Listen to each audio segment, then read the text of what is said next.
Hey everybody, we have the second part of this video I'm going to do now, uh, continuing on with the canoe. Let's uh, let's pretend, let's go back. This is maybe a slightly different version of it that I was using in class. Let's pretend this is where we're at, okay? So you made your 3D sketch, finally, victorious. It took a lot of effort, took almost a whole period to make one line, but it's a darn good line, as the student said. Thought that was pretty funny. Anyhow, when I showed you before how you can patch it together, but it kind of goes straight down. It doesn't look that great. So what we want to do is make a line from the gunnel or gunwale, depends who you talk to, what you call it, from that outside edge that we made down to the bottom, kind of showing those different profiles like I showed in the last video. It could be kind of the flattened, fattened profile. It could be just a simple arc, so it's rounded. It could kind of go fairly straight and over, or kind of go down and over. It really all depends on what you're hoping to achieve. Um,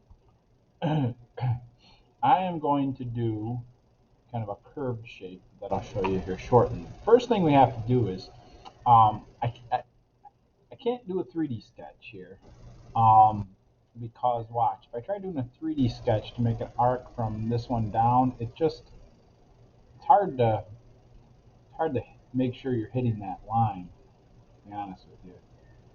So I could try to snap it to that and put it down there, but I can't really see where things are going here. I want it to go down to that line and be in that same work plane, right?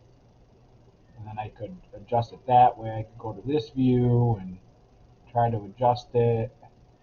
But what if I don't want an arc, right? I want a spline. Splines are incredibly hard in 3D sketches. So if I'm drawing it on a flat surface, I don't want to use a 3D sketch. It's not the way to go. What I'm going to do, so I can really control what I'm doing here, is I want to make a work plane in the middle of it. So I'm going to do a new plane, offset from plane. I'm going to offset it from that YZ plane, which is at the end of the canoe there. I'm going to go over to the side. I guess I could just put in 4 inches here. And it should be pretty darn centered when I do 4 inches, right? Um, so there's my work plane. Now, yeah, I could start a 2D sketch there, but there's going to be a problem, right? How do I know? I'm just fine. Right? I'm just fine. How do I get it to hit onto there? Well, you need a point there to connect to. How do I get a point there? Right? Could I just add a point? No, it won't snap there. Here, I don't know if that's the right spot. It's hard to see. What we got to do is we got to use something called work point. All right. Now I'm gonna go and delete that sketch I just made. I don't want that there, um, because the order of things matters. I could always move stuff. Actually, no, I can move stuff around later. So I need a way to hit this line. So it'd be nice if I could get a work point right where this line intersects this work point. Because then I know if I connect a line to that, it's going to connect to the 3D sketch line. And same thing down here. If I can get a work point where this spline is, where it hits this work plane, that would be good too. So just like work planes, work points have these different functions that we can use. Um, this is some pretty cool ones here actually. But I'm going to do it here, intersection of plane and line. So I want it, that work plane and that line. Look where that yellow X is showing up. That's going to be on that work plane and on that line. That's the point where they intersect. I want to do the same thing, that work plane and the spline. Now be careful because let me tell you something. I messed this up in class and it was kind of a disaster. And that line. Let's see where it put it. Did it put it? Oh, it didn't. I didn't have the work point selected. You have to go back and select it again. I always make that mistake. This work plane and this line. Oops, I didn't get it again. All right, that line and that work plane. All right, I think it put it in there. It's kind of hard to see. I'm not sure if it got it or not. I think it's there though. Yeah, okay, it's just might be on the other side of the sketch or something. All right, so that work point's on there. That work point's on there. I'm actually gonna kill the visibility of those two sketches so I can see things a bit better. Ah, there's my work point. Now I can see it. It was on the other side of the sketch. It's on the green line. Perfect. Now those two work points, I can look at it from the side view, and you're going to see they fall on that plane. Now I go to this view, and I can see those work points there too. Look, it's not all the way at the bottom. See that? There's some other things here, and if you're not careful, if you don't make these work points exactly where you want them, it's going to might try getting those two, which would be bad. So now I'm going to start a sketch on this plane. Look, I ended up with too many work planes. What did I do? Oh, I put two down there. So let me delete that one. Finish sketch. I never want too many things. I just want to make sure that work plane point still looks like it's in the right spot. Yeah, looks good. You don't want too many things. You want it to have what you need and nothing more. Now, I could try making a spline, but look, it won't connect to that work point. I have to turn this into a sketch point. And the way you do that is project geometry. So when you project a work point into a sketch, it turns into a sketch point. Now, it's not selecting this one. That might not have been the right one either. Let's see. You sometimes have to change your view a bit, and then you can select what you want to select.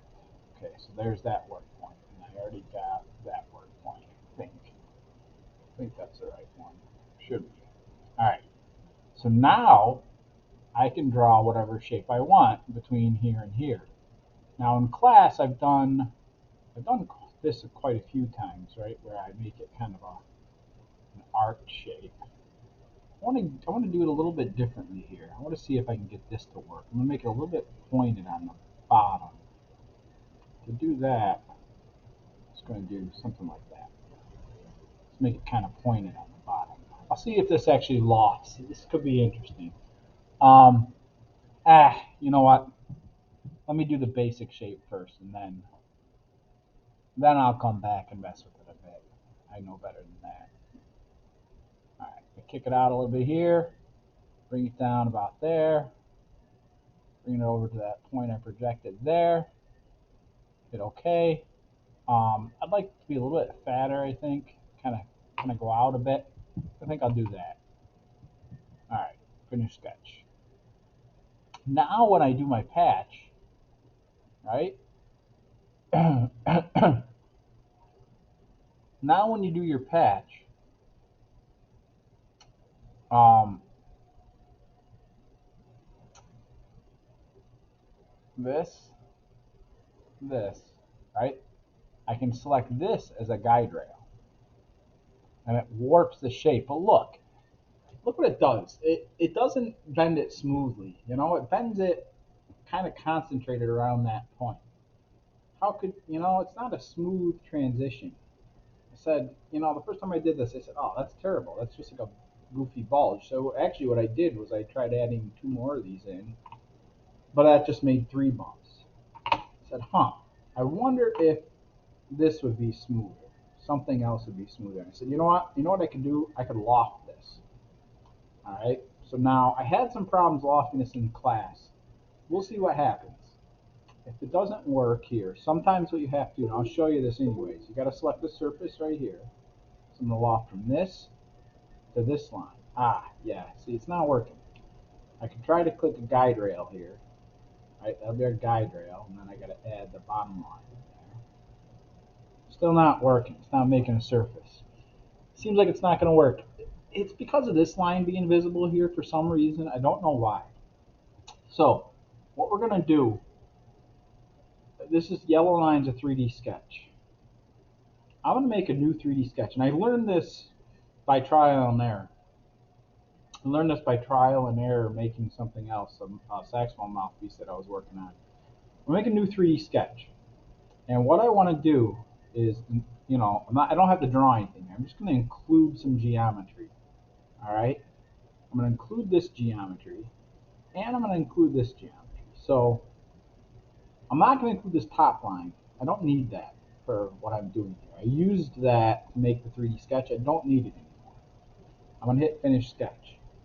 I'm going to turn off the visibility on this original sketch. So the only thing I have in this drawing right now visible are the lines I want to use. And they're all part of two different 3D sketches. I don't want to include this in there. The idea is I want this and this to be in different sketches. And I don't want that middle line visible. Now when I do the loft for some reason, it probably is going to work. Alright, there's the green surface. That looks a lot like what it looked like when the green just means it's a preview, right? That's the surface. It's not orange yet because it's not finalized. It looks a lot like it did when I patched it. Now let's try to add a guide rail to this. So I'll click Add. I'm going to make this the guide rail. And it just works so nicely. Look at that. It just follows that form and it bends it the whole length of the canoe. Bends it the whole length of the canoe, which is really pretty, really nice. I hit OK. It'll make it a surface now. And there's the surface of your canoe. Now, one last thing to do here before I stop this part of the video. I'm going to mirror this, right? Got to mirror it.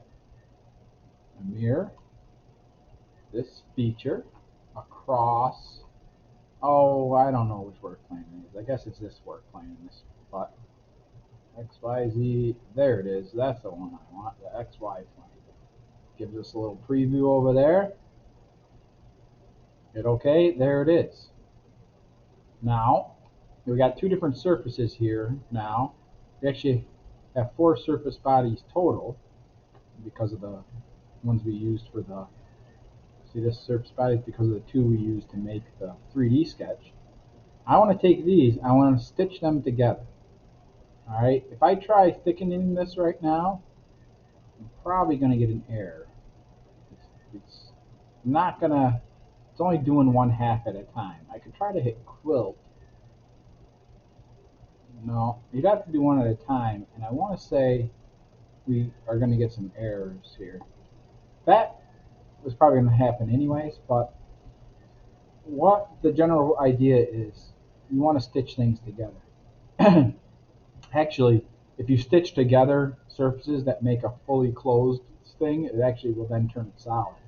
This one, when I stitch them together, it's not going to make it solid because there's no surface on the top. What it will do is just bring them together.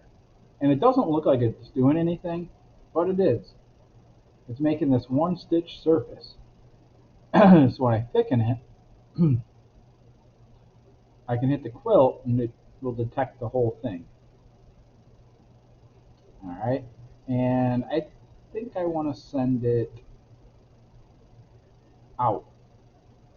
Apply, and let's see what it looks like. Uh-oh, it's chugging along. It's probably because of Screencastify. It's probably because I'm trying to record it that it's taking forever. It worked great in class, same exact surface. So we'll see. So it's not responding. It should work. I bet as soon as I stop the Screencastify using those resources, it'll be able to get it done. So I think I will stop it here, and the next video we'll pick up with where the thicken happened. Okay? And maybe I should have sent it the other way. I don't know. Anyhow, next video I'll pick up where you'll see it thickened. All right, so there you go.